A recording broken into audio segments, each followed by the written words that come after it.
I ordered this trailer hitch receiver kit from Nylite for my Jeep JKU.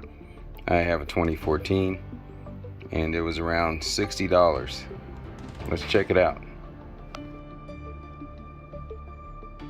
When I open the box, it has the hitch, obviously you see sitting in the box. It has a plug and play wiring harness, which is really useful. The trailer hitch cap, and then of course all the bolts to put it on and instructions. Pretty complete kit it looks like.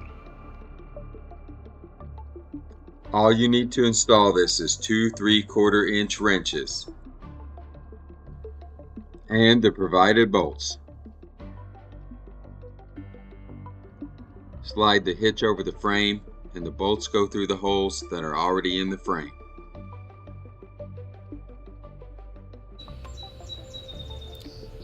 The nuts go in the side of the hitch between the bumper and the frame. So you need 2 wrenches, one for this side and one for the bolt side to tighten these down. These bolts tighten down perfectly.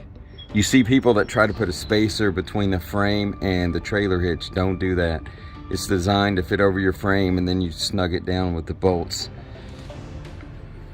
When you're tightening down these bolts and nuts for the trailer hitch, don't just go straight down doing all 4.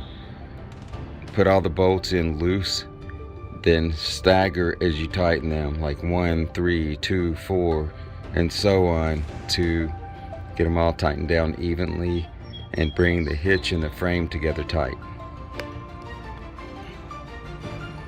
There we go, the hitch is installed. It took about 15 minutes. It looks professional, it looks stock, it's strong, and it'll do what it's supposed to do. Please give this video a thumbs up to help me out, and check out the video description for more information.